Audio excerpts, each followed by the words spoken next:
Hi friends, आज आपण घरगुती साहित्यामधनं पनीर भुर्जी बनवणार आहोत। चला तर त्यासाठी काय काय साहित्य लागते बघूया।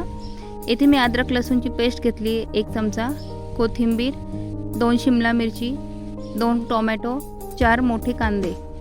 त्यानंतर येथे मी 400 ग्रॅम पनीर घेतले, धना पावडर, गरम मसाला, जिरे, लाल तिखट आणि हळद।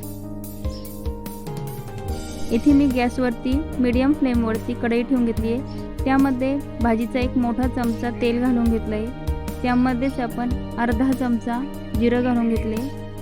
ते छान तडतडल्यानंतर आपण त्यामध्ये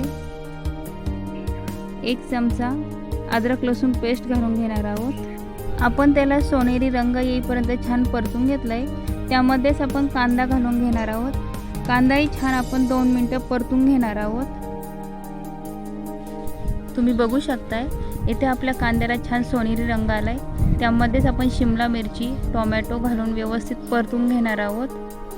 हे छान आपण तेलामध्ये परतून घेतलंय। त्यामध्येच आपण पाव चमचा हळद घालून घेणार आहोत। त्यानंतर धना पावडर अर्धा चमचा, गरम मसाला अर्धा चमचा, लाल तिखट 1 चमचा, त्यानंतर चवीनुसार मीठ।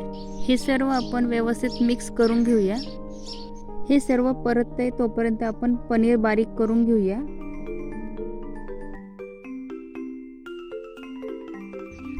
इथे मी विकतचं पनीर घेतलं आहे। तुम्ही गाईच्या किंवा म्हशीच्या दुधापासून बनवलेलं घरगुती पनीर सुद्धा वापरू शकताय। इथे मी पनीर हातानेच कुस करून घेत आहे। तुम्ही किसणीने किसून घेतलं तरी पण चालेल। हे छान परतलंय। त्यामध्येच आपण कुस्करलेलं पनीर घालून घेऊया। हे सर्व आपण व्यवस्थित मिक्स करून घेऊया।